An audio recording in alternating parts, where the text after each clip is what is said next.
Hello, everybody. It's that time again. It's going to be the RSN wrap-up show here in our Centier Bank studios. Thank you for making us a part of your night. And, of course, watching our game nights built by Von Toll. But I'm Jack Thiel alongside me, Mike Dewan, Zach Miller producing today's show. We're going to go over all the scores that you could have seen on our hometown scoreboard, courtesy of our friends from Strack and Van Til. We'll talk about some of our game nights built by Von Tobel. And we'll talk about a potential top 10 that you could see next week. Of course, Mike Dewan, the man who is very involved with that, will kind of give us his thoughts. We'll talk about it a little bit just because we had so many results that really changed the direction of what the top 10 could have looked like going into next week, the last regular season week. But with that being said, let's get into these scores. The Bishop Knoll Warriors fall to the Westside Cougars 68-8. The Tri-County Cavaliers defeat the Bowman Academy Eagles 60-0. Our first game night built by Von Tobel. The Crown Point Bulldogs, a very close win against Chesterton, 21-7. It was 7-0 at halftime. Actually, Chesterton tied the game at 7. And for Crown Point, they relied on their running back Ellison.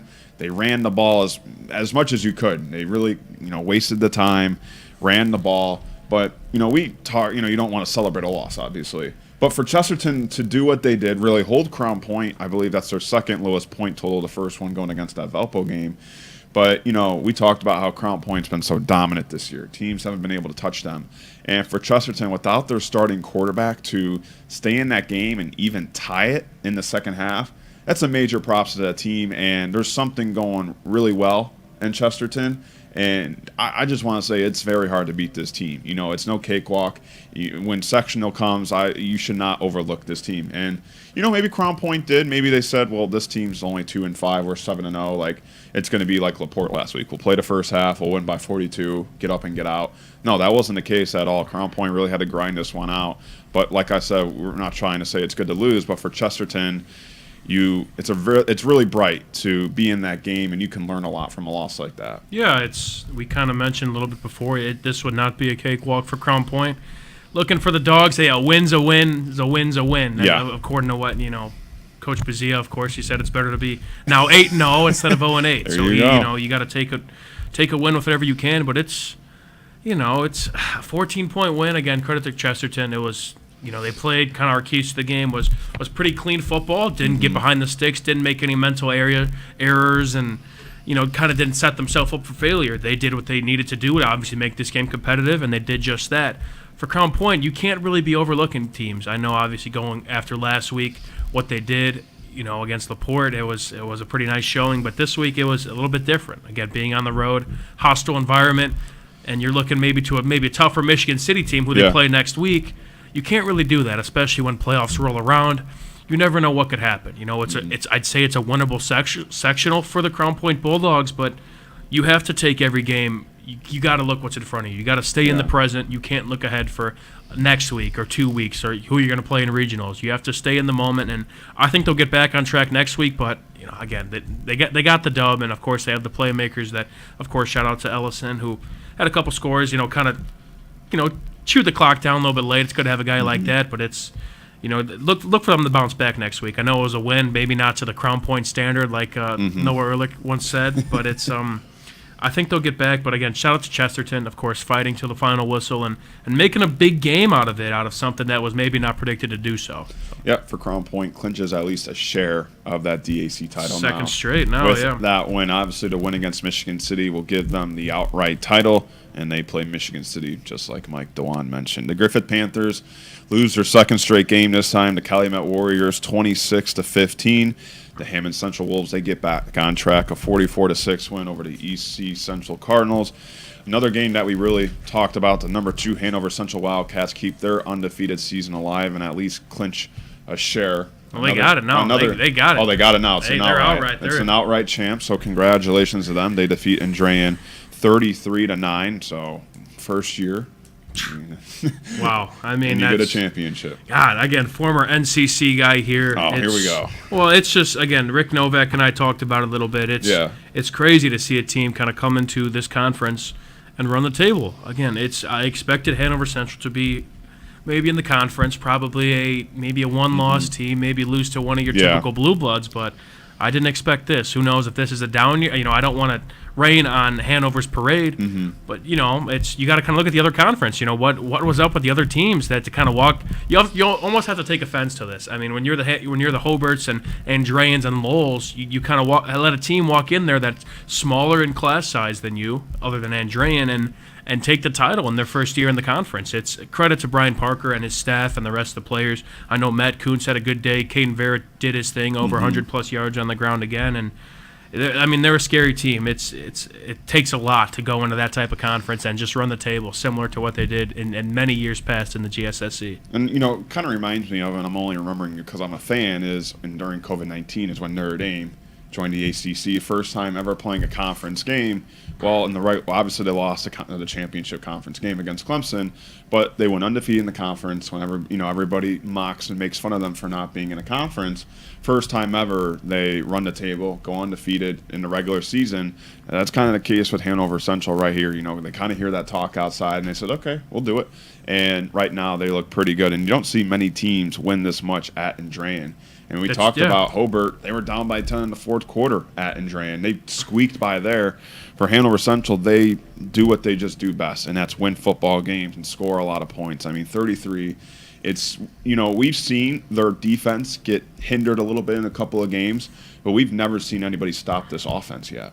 Yeah, we may have to wait till sectionals to do it. I think they play Hammond Central next week, which I'd like to say that's a pretty winnable game. I think they close the season out at their home base against them, so they're done with conference play. They completely won the title, and it should be interesting. I know the sectional draw, I believe, is Sunday, so that's, again, they're in 3A. It's going to be very interesting to see who they draw. I believe the one name to note in their sectional, the team that they lost to last year, West Lafayette. Always a tough battle, and that's going to be probably their biggest test of the season. No matter who's really in their sectional, I bet they're going to meet at one point or another. Yeah, we'll have to see on that one. The KV Cougars defeat the Highland Trojans 49-12. Congratulations to Kirk Kennedy, 200 career wins for the head coach, and you're kind of highlighting it a lot, and was able to get the job done. So congratulations to him. The Boone Grove Wolves are number 18, defeat the Lake Station Fighting Eagles 63-6, and if you weren't tuned in for our Hose Connections halftime report, like we talked about, Boone Grove will be playing in their brand new stadium next week. So if you are a Boone Grove fan or you're very curious to see how that looks like, get out there and see that brand new stadium that the Boone Grove Wolves will play in next week. A top 10 matchup that was very lopsided that we didn't really think would have been lopsided. The Maryville Pirates go into Lake Central on senior night and win 38-9. So now Lake Central hasn't won on senior night since 2017 still. They still haven't beat Maryville since 2017. Like we talked about halftime, we heard about a report from one of the journalists at the game that Chase Kwiatkowski left the game to the sideline, and we later found out in the third quarter the backup quarterback for Lake Central did score a touchdown. So it did appear that Chase Kwiatkowski was out for a portion of tonight's game. Nevertheless, for Maryville, a huge dominant win. Obviously, we wanted to see how they would respond after that close loss to Valpo. Maryville is just one of those teams that I think after that Crown Point loss, they were very quiet. You didn't really talk about them much. You didn't really hear about them much. But here they are, 6-2, I believe third in the DAC. But this is a dominant team because the defense, in the last couple of weeks, 2 shutout wins. And now a 9-point, or I should they only gave up 9 runs against 9 points against a Lake Central. This ain't baseball. I did say baseball. a 9-point, they only gave up 9 points against Lake Central. That's 3 games where you played opponents that, respectable opponents, because one of them was Michigan City, who's also a really good football team, where your defense has done the job, and we know what their offense can do with Dante Pope and J.Q. Johnson. Yeah, they both had a fantastic game tonight. I think Dante Pope, I want to say, at least had 2 rushing touchdowns. He may have had a third, snuck one in there, but I didn't see it, but I know J.Q. also had a touchdown. I think this team's really gotten better every week since that Crown Point loss. They've obviously, I think, pitched 2 shutouts since that span, and then Valpo was a tough loss, but they hung in there really well at Valparaiso, and I think that was a game that maybe a lot of people written off for Maryville, and they competed well. And then this game, again, going a top 10 matchup, going in a hostile environment in Lake Central and taking care of business. LC scored first too. They were up 3-0, yes. And Maryville, I believe, scored 38-6. Yeah, and I think they scored. Yeah, it was.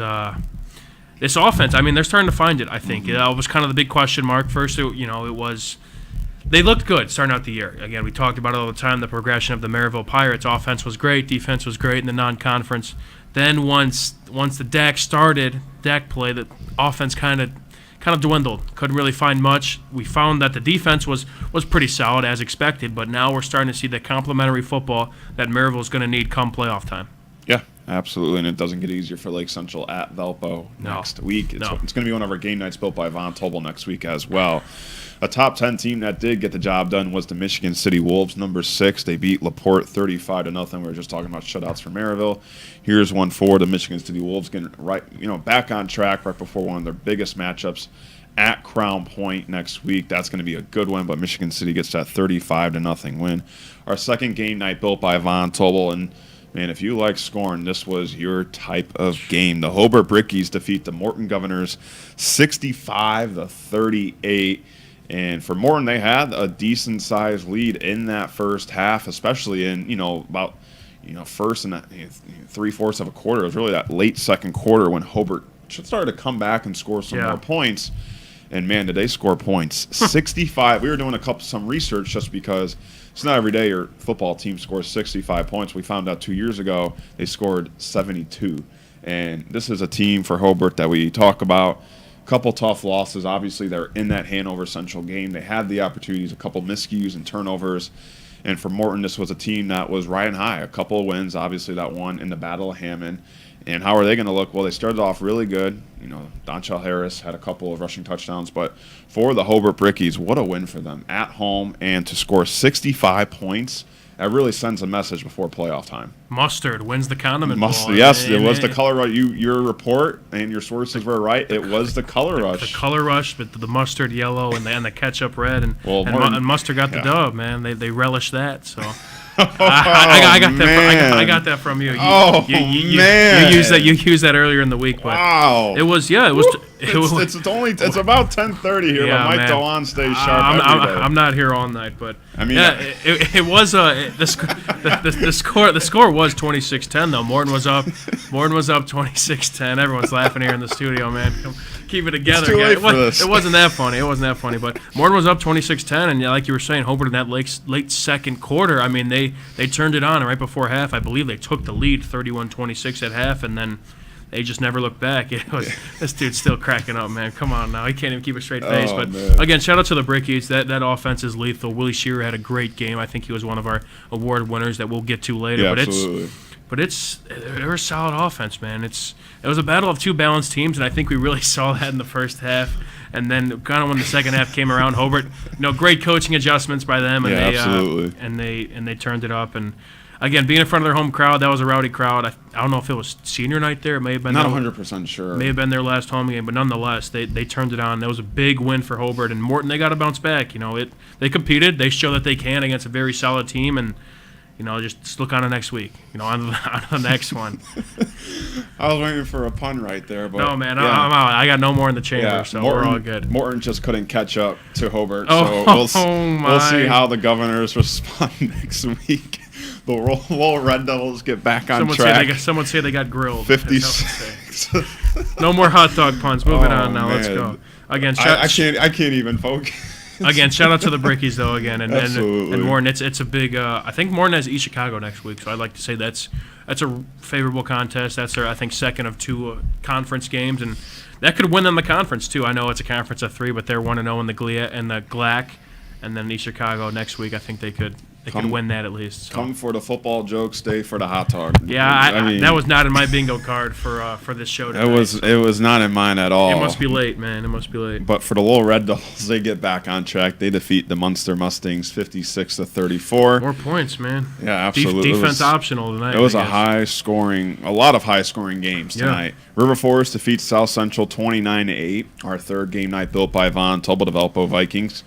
42-6 win over the Portage Indians, so Portage still searching for their first win of the year. But for the Vikings, we keep talking about how's this team going to look like with Davis out, and they still look like the same Valpo team that we're accustomed to. Yeah, I want to say, I mean, Portage battled. We were kind of watching a little bit in the first half, and 6-0 at the end of the first quarter. Yeah, it's again, shout out to Roy Richards. It's a tough, 0-8 now. It's never fun. I've been there. It's brutal as a player, and it's probably even more brutal as a lead man. And he's letting those guys again. you got to take it all with a good experience. Obviously, the result's not there, but it's all learning experiences, especially when you have, I think they have a sophomore at quarterback, Cody Young, who's been probably one of the best true sophomores in the area at the quarterback position. It's not gonna be a 1-year rebuild. They got some more years to go, and again, they competed against a very solid Valparaiso team. For Valpo, we talked about going into the game, they have to kind of find their footing a little bit. There's a bit of turnover, of course. Travis Davis being out, one of the top rushers in the area. That's tough to fill the void, and they've been doing that. Obviously, the play of Justin Clark and Thomas Berta, they're the guys, and they're going to be the guys going into postseason play. So they're just going to keep riding them, and they're who does Valpo got next week? Lake Central. Lake Central. There we go. So yeah, that for the Vikings as well. That'll be an emotional one. I think we'll talk about that probably next week. But again, it's a solid test, I'd say, to kind of get them ready for postseason play. Yeah, that's all I got, man. This dude, man. The Wheeler Bearcats were ahead the Whiting Oilers 35-0. We heard this last from Chris Piazza. So Wheeler trying to improve the 5-3 they've had. If they were to win this game, that'd be 5 wins in a row for these Bearcats. They are our number 10 team currently, possibly going to go number 9 or number 8. We are going to do one of their games next week, Griffith at Wheeler. So one of our game nights built by Von told about the Bearcats. We don't know 100% officially if they got the job done, but the last time we checked it was 35-0 according to Chris Piazza. Shout out Chris for that one. Yeah, we were looking for that score, but again, Wheeler, just to comment on them, such a big turnaround. They got the junior pieces, especially Bryce Compton. Straight out of Compton. You already know. You already know. And then Caleb Klimzak, the quarterback, Jaden Ortiz, running back. And again, we keep talking about them every week, but I haven't seen their stats yet, but I bet they had great games, and it's a very solid team top to bottom. They really turned this season around, and I think they clinch a share of their division. I saw also, I believe it was from Chris Piazza, they finished last in the division last year, and now they are in first place, and they control their destiny, a chance to win it outright next week against Griffith. So it'll be, again, kudos to them. It's been a hell of a turnaround, and we'll see what they do next week. Yeah. Well, we're not done here on the wrap-up show. We're going to take a quick break, but when we come back, we're going to talk about our game nights built by Von Tobel, and Mike DeWan's going to come out with some new food condiment jokes here on our Centier Bank Studios. But you're watching this on the Region Sports Network, the only game in town. Update your kitchen or bathroom with Von Tobel. Get 20% off select cabinets now through October 28th. Von Tobel has cabinets and vanities in a range of styles and colors, plus built-in storage, countertops, and flooring. Our designers will help you find the perfect selections for your style and budget. Scan to visit VonTobels.com today to book your free consultation at one of our 4 Indiana showrooms. Von Tobel, building better together. When life takes you places and you can't get to the store, shop online with Strack and Van Til To Go. Our to-go service is easy to use, and it can save you time and money. Once your order is in, our own Strack and Van Til team preps your order with care. For delivery or pickup, enjoy the convenience of letting our to-go team shop for you. Enjoy your special moments. Sign up online today at shop.strackandvantil.com. Hi, I'm Crowell Company's Lantern Man. I'll cover your motorcycle. I'll be with you on the water. I'll be with you on the snow. I'll cover your insurance needs wherever you go. I'll be at Crowell Agency from 9 a.m. to 9 p.m. As Crowell Company's Lantern Man, I'm your insurance superhero. Crowell Companies, the insurance professionals in Highland, Maryville, and Michigan City.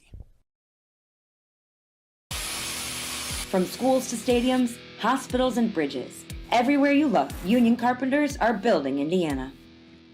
With jobs and skilled trades in high demand, there's never been a better time to start building your future. As an apprentice, you'll earn a debt-free college degree, earn while you learn, and receive great benefits like healthcare and retirement. So what are you waiting for? Visit carpenters.com to learn more. Visit carpenters.com and start building your future today. If you work with industrial, pneumatics, or hydraulics, and you're in need of maintenance or repair, you need the right connection. For over 20 years, Hose Connections in Hammond has been the premier leader in the hydraulics industry. Hose Connections is a one-stop shop for sales and service of pneumatics and hydraulics. Hose Connections continues to grow their network of industry contacts, which allows them to meet even your toughest expectations. To learn more, visit HoseConnectionsInc.com. Hose Connections in Hammond. Proven under pressure.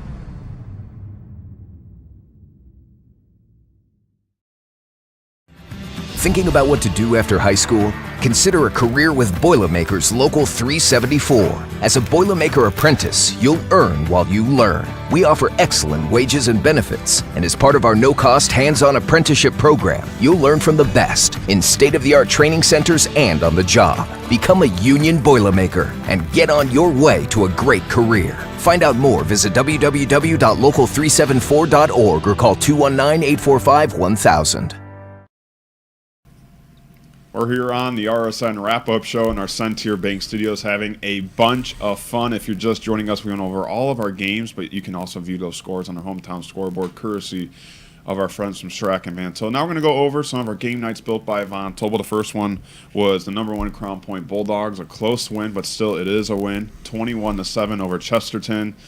For Crown Point, Mike, obviously they've got this undefeated streak alive. They've got regular season wins and DAC wins that go all the way back to last year. And for them, you might make the point that they might be overlooking Chesterton just because you do have that Michigan City game next week. You can't sleep on that team just because Michigan City is full of Division I guys who are really good. Obviously, Jaden Hart, the running back, is someone you're going to have to He's been playing fantastic. look out for. But for Crown Point, when things were tied 7-7, and the old saying is when you have the underdog in the game in the second half, usually things go the underdog's way just because you keep them in the game. They start believing. They start to have that confidence. But a good job by Crown Point to kind of shut the noise down and focus and get the W. If there's one thing that we know about Crown Point is that they have fantastic coaching and probably fantastic Absolutely. halftime speeches from coaches that we probably can't recite on air because there's probably Nope. a couple mean words, but whatever they say at half, they know how to win games. Simple as that. When you have a streak like this where you win, what is it now, 17 straight regular Something season like that. games, 13 straight DAC games, you're not going to blow out 17 straight teams. Yeah. It's just that's the harsh reality of it. So you have to win those games where you maybe single digits, you may be up by 14, it's not everything is sunshine and rainbows. And with Crown Point, they just find ways to win no matter, again, if it's ugly or pretty. And again, that's credit to Coach Bazia and the rest of his staff for what they've instilled on this Crown Point unit on, all sides of the ball. It's impressive work to what they've done. Again, they just know how to win, and that's a skill in its own. Of course, we do have our RSN award winners for that game. Our first one is our Crowell Company's Lantern Man superhero of the game is Larry Ellison. He had 2 huge touchdowns on a night, continuing his impressive season. Then our IKORCC Proud Union home play of the game was another Larry Ellison touchdown. It was a huge response because it was right after Chesterton tied the game. So it was a touchdown that helped Crown Point regain the lead at 14-7. Your Boilermakers Local 374 blue collar player of the game was Owen Edlin. We talked about him a little bit on the Hose Connection halftime report. An interception, a fumble recovery, and a sack. Those are your RSN award winners. And, of course, a big thank you to our crew for going out and covering that game. Michael Bradner had the play-by-play. Doug Nelson on color. Matt Welson was your producer. And Scott Stessel was on camera. So a big thank you to those guys for going out there and covering tonight's game. It was also a little bit chillier than it usually is on our Friday nights. We got the hoodies on here, suited and booted out here. So, earlier in the week it was 85 and sunny, and then going into tonight, you got to get your blankets, your gloves, your mittens, your earmuffs, whatever makes you warm. You had to get out of the attic or something. Yeah, right. You weren't used to wearing them, but big thank you to all those guys and obviously everybody at Region Sports. And we'll talk about more of our crew on some of our game nights built by Von Tobel here. And that being said, let's go to our second game night built by Von Tobel. Hobart defeats Morton 65-38. We talk about Hobart. They kind of had one of these wins early in the year against KV where they scored a lot, but they also gave up a lot. in this sense, I think for Hobart it's impressive just because they were down, was it 20-7 or 20-6 early? I think it was 26-10. 26-10. So for them, Morton got a big scoop and score. So 55-12, they outscored them after that scoop and score touchdown. It's impressive with that type of response just because, look, Morton is a skilled. We said both of these teams are very skilled. Yes. A lot of players that can make plays. Obviously, you talk about LeBron Hill, Dontrell Harris, and then Hobart, Sorensen, Caldwell. I mean, Leonard now with the type of catches he had tonight. Yeah. Shahir. Aiden But Leonard. for Hobart, this is a good response by them. Obviously, we'll stay in our top 5, improving to 6-2. Probably, obviously, won't get that title just like they have the last 3 years. Not anymore. But still, an opportunity to really build some momentum. And, you know, this offense is looking electric at the right time. Yeah, the 4A sectional's deep. There's a lot of teams that are gunning for that spot, gunning for their first sectional in a while, and Hobart's expected to be at the top of the mix. And this is, again, a similar game to a playoff kind of atmosphere. Both teams kind of traveled well, and both teams obviously very talented as we have them in our rankings. And it's, again, shout out to Hobart. Again, a big halftime adjustment, obviously. I think it was a 5-point halftime deficit. Then they blew this game out the water. It's respect to them.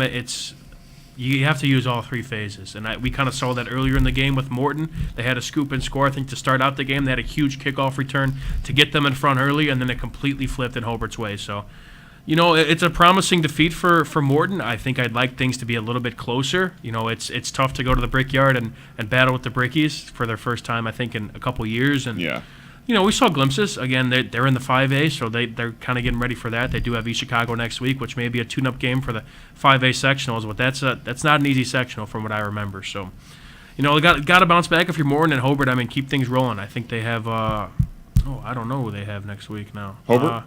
I believe Highland. There we go. So there you go. That should be, again, maybe favorable contest for Hobart. These are both kind of. You got to look at week 9. Of course, you want to win, but you got to sharpen things up for when things get real and teams are now 0-0. So.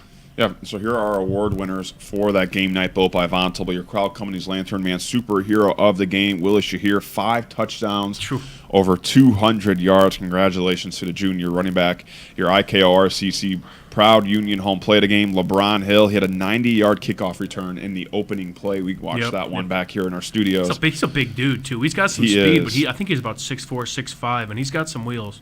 Yep, and then your Boilermakers Local 374 blue-collar player of the game is Bradley Gibson of Hobart. He had big hits, sacks, and a tackle for loss. Of course, those are your RSN award winners for our game night built by Von Tobel, Morton at Hobart. And, of course, a big thank you to our crew for covering that game. It was Matt Sossler on play-by-play, Jay Simmons on color, Nick Russ producing, and Bob Guerrero on camera. Big thank you to all those guys covering tonight's game. Now time for a third game night built by Von Tobel. The Valpo Vikings defeating the Portage Indians 42-6. We talked about it a little bit earlier on the wrap-up show how Valpo, once again doing it without their star running back Davis. Thomas Berta has done a really good job handling that position out of nowhere. When you're the backup running back, obviously you want to play, but the last thing you want to hear is somebody's hurt, you have to go in. You want to play just because everyone's healthy and available. You hate to come in for somebody hurt because, you never want to see a teammate hurt. But for Berta, he's done a really good job just, kind of replicating what Davis would do as well. Davis is one of the best running backs in the region, and Thomas Berta, we always talk about a guy who could start on a lot of teams if he was the featured back, and we're seeing it, and a lot of teams are not going to see that, how skilled he is in the backfield. We saw it a little bit last year as well on that state championship team. But for Valpo, we talked about Lake Central next week. They're 6-2 now, and they're definitely on the right track before sectionals. What they kind of wanted to do last year, but they fell to that Maryville team last year and didn't get as much as momentum as they wanted. But now they're kind of saying, we got the momentum we want going into sectionals. Yeah, it's they're getting hot at the right time a little bit. That win against Maryville, I think that's a huge win. One of those signature wins of the year, I'd say, for Valpo. Again, a team that they typically struggle with. It. Those are always dogfights, and they show that they could win those games close. And then this week, again, second game in a row without Travis Davis, they're finding their footing. Like we're kind of mentioning, it's tough to lose a guy like that, so talented and again carrying the load for such a solid Valpo run game. But again, Berta, like we're saying, he's a dude. He's a dude. He's him. He's him. He's him, as one would say. He's him. So it's, again, shout out to that O-line, the big boys up there, and they're scary. They're a good team. They're getting hot at the right time. That's going to be they're the favorites in that sectional, and it's things are looking good. On a team like that where you're so talented, of course, state champions last year, you can't have guys that are just, of course, you have your starters and nobody below that. I think you have to have a next man up mentality. You have guys that have been around the program witnessing what it takes to be a state winning team. And when you're so acclimated to that, I mean, you know what it takes. You know what Bill Marshall expects of you, and there's guys in waiting in the shadows, I'd say. And Berta's one of those guys. He had a big role last year, but you have guys that they're too deep, I'd say, at every position, and they could have guys step up at any time when in need, and I think that'll come to play come playoff time. Yeah, absolutely. And here's your award winners for that game night built by Von Tobel. Once again, Valpo defeats Portage 42-6. Your Crowell Company's Lantern Man superhero of the game. We had two guys actually winning that position. Double trouble. Alcorn, the quarterback, he came off the bench and threw 2 touchdowns, and Julian Stokes, the receiver, he caught a touchdown pass and a 2-point conversion. There you go with the quarterback coming off the bench. When Justin Clark, again, with how much he runs the ball, he's bound to take some hits. And you need to have a guy in the shadows.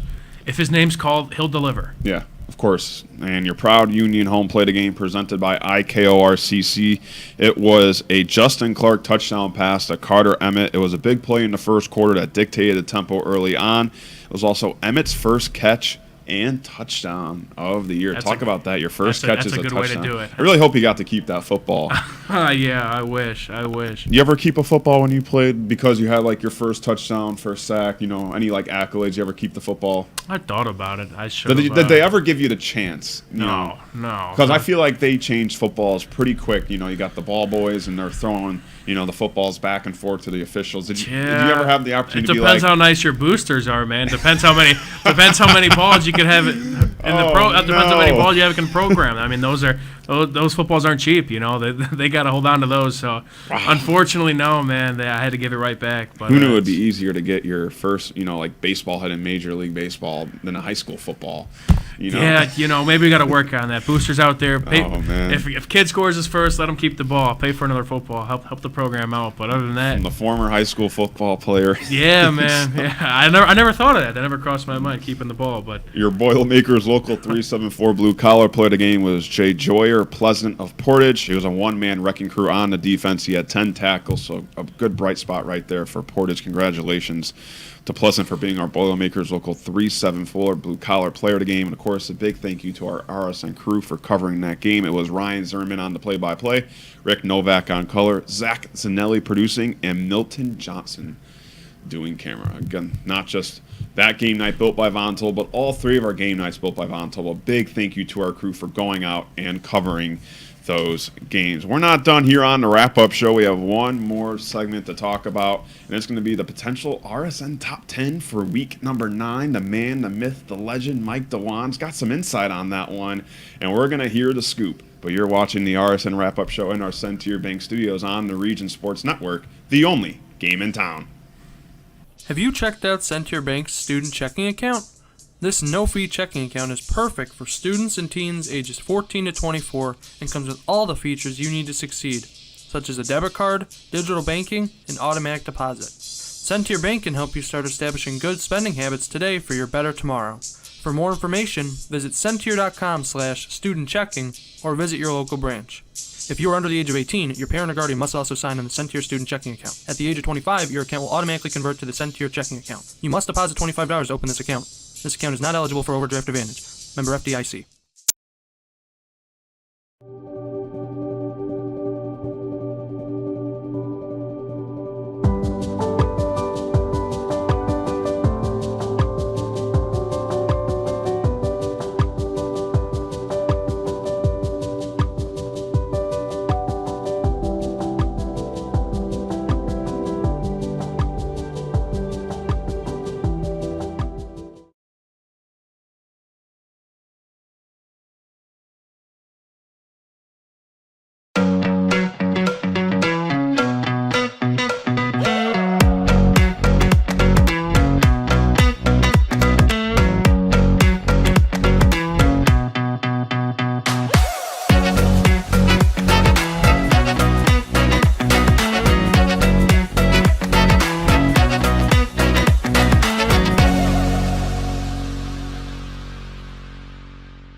With electrical services from Economy Electric Heating and Cooling, you can radiate the perfect amount of light and energy into your home.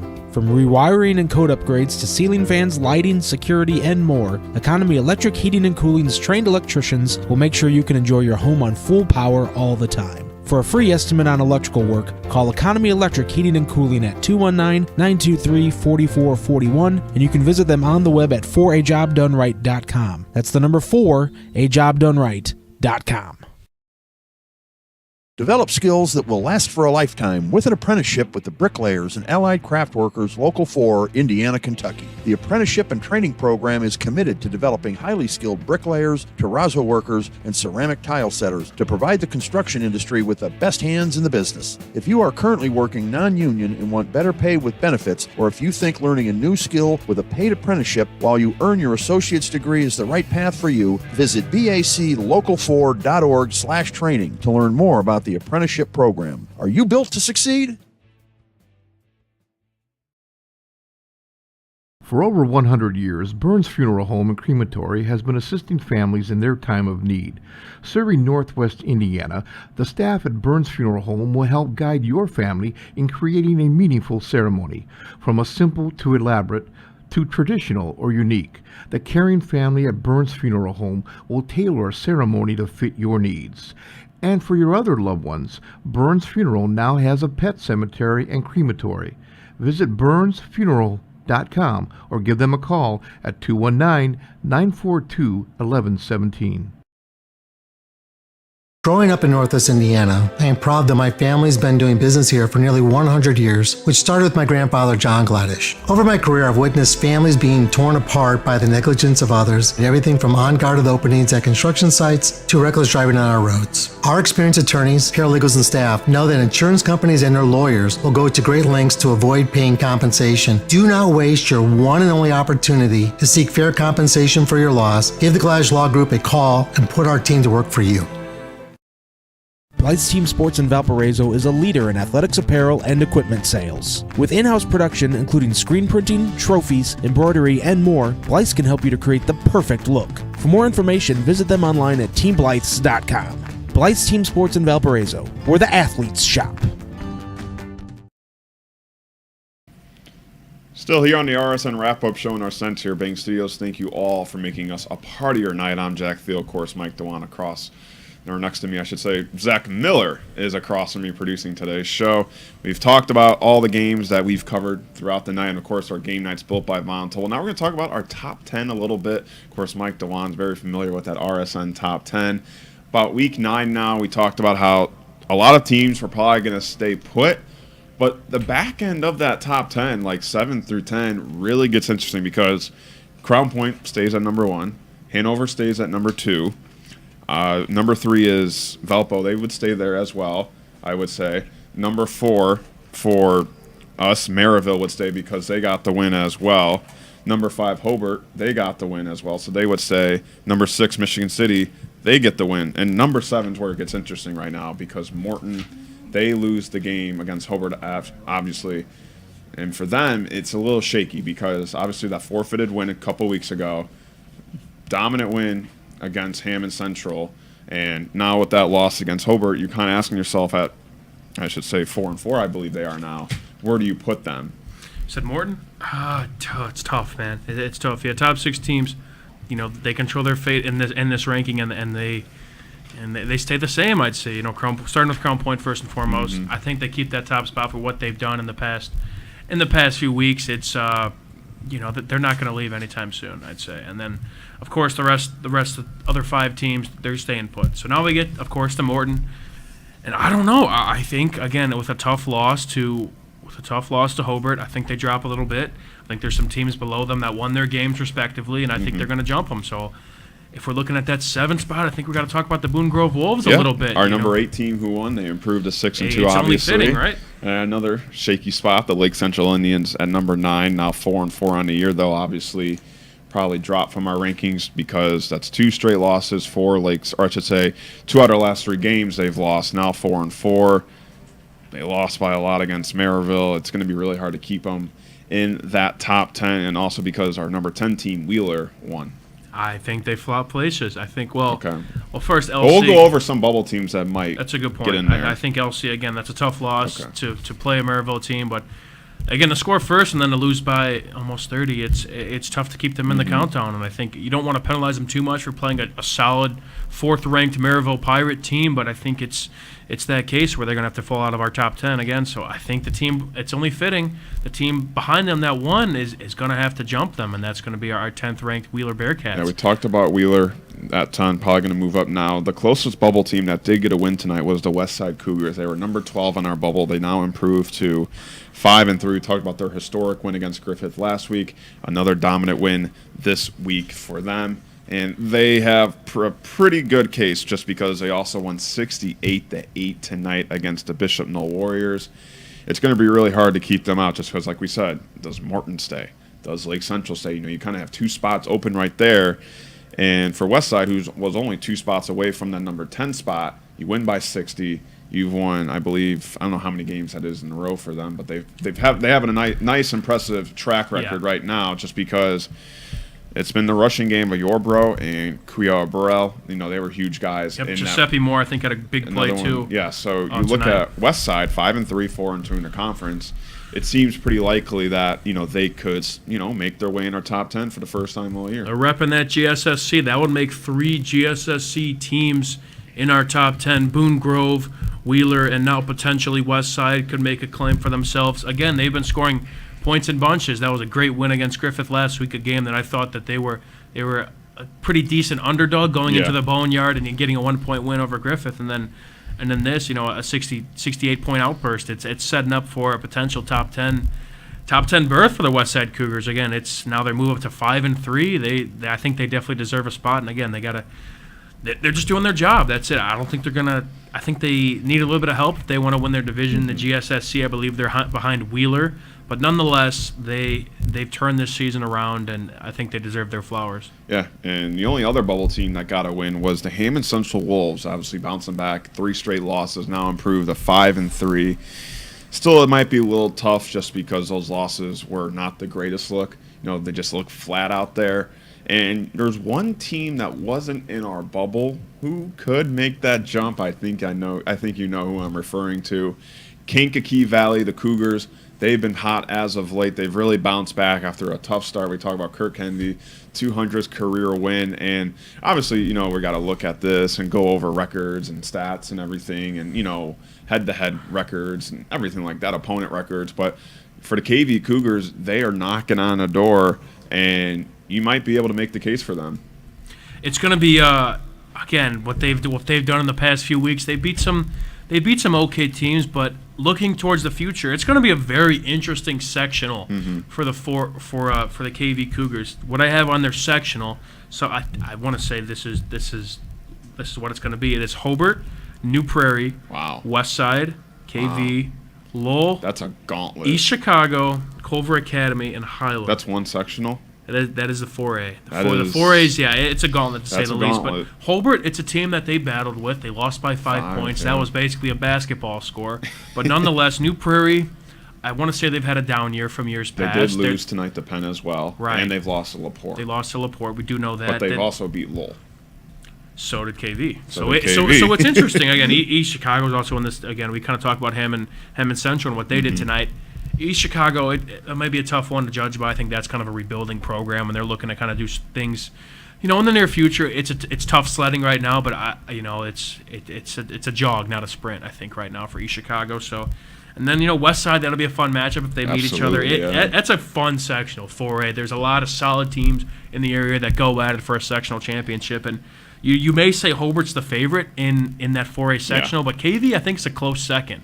And I think what they've done in the past weeks, they've showed us plenty of promise. Of course, shout out to Kirk Kennedy, getting that 200th win. But they have some dogs on that team. You think they'd be closer than Westside? That'd be a fun matchup. Again, it's seeing a GSSC team and an NCC team play each other. That's a very hypothetical matchup that could really happen. And that could be a battle, again, of our 10/9 team that are now finding their way into our top 10 and kind of getting their flowers. So we'll see. It's, again, there's been a lot of shake-up in this bottom 5, and we're going to see who's worthy. There's so many teams that it's a rotating door, it seems like, and we'll see who's worthy come in these final few weeks. Yeah, we'll say for the whole year so far, as we're obviously going to our final week of the regular season, our top 5 has pretty much stayed the same. Now, teams might have moved from like 2 to 4, like 3 to 5, or 5 to 4, but our top 5 teams have stayed pretty consistent throughout the year. That's just, it just tells you how good those teams are. Obviously, Crown Point, Hanover, Maryville, Valpo, and Hobart. Even when they do lose a game, obviously not talking about Crown Point or Hanover, but when those 3 other teams do lose a game, they've been able to bounce back. Yes. And some of these teams who are in the back end, 1 loss turns into 2, 2 turns into 3, and you're really losing a grip. And, that's really creates a lot of buzz and question marks around this back half of this top 10. And it's fun just because, there's a lot of, I feel like out of recent years, there are many teams that have an argument to be in that top 10. Completely. We talk about how South Central was a bubble team for the first time all year for us. The Griffith Panthers, who weren't even on the list for multiple weeks, they were on the bubble this week. Hammond Central started out all the way, I believe they were 6th or 7th, and now they go in the bubble. Westside, like we said, for the first time could be ranked all year. And Drain, they've been back and forth, obviously ranked, unranked, just on the bubble like this week, right on the edge, but obviously going to probably move back a little bit. And now you're seeing some teams that we talked about every week on Region Football Weekly in the top 10. Lake Central, they look to be out of the top 10 for the first time all year. Hammond Morton, they were, I believe, on the bubble once or twice, but still another team that was pretty in the middle of that top 10 and a couple of losses. You find your way out. And I believe, our executive producer, Chris Ramirez, said it best. It's the teams who are winning right now. And, Westside is one of those teams. KV is another one of those teams. Obviously not the start of the season they wanted, but right now they're playing the football you want to play. Completely. It's a rotating door. It's been a crazy last few weeks in terms of finding out what teams deserve a spot. And then, again, it's starting to shape out, hopefully. Again, the way these teams are playing, you'd like to think they're going to keep it out, but who knows? Every week is like something different happens every week, and it shocks us, it seems like. But it's been fun so far. It's been fun, kind of constructing this top 10. But I think what we do here a lot is we kind of give a voice to the voiceless. A lot of these teams, again, it's with how even kind of that outside of that top 5, how even teams could really be in terms of record, who they play, pound for pound, and it's what we do here at Region Sports Network. We give a shout out to the teams that are performing well, no matter who they play, no matter what their competition is. If you deserve the flowers, we'll give them to you. And I know a lot of people say that so and so's better, but you kind of mentioned it too. It's if you wanted to rank just based on skill and overall, it'd just be the DAC. Yeah, we'll do the top 8 DAC teams, and we'll do Hanover and Hobart. Yeah, it's completely redundant, and it's not how we roll. People will say, well, so and so plays this team and that team. I totally get that, but you still have to win the football game. Not every win is guaranteed. Yeah, and you still have to go out there and fight to win that game. But we're not going to be done here. We're going to finish it up with a very important message. Of course, a lot about this, and we've been talking about this for over the past week, of course, about our GoFundMe. Remember the region. Now you're wondering why. You see this. Ladies and gentlemen, you may know what this is.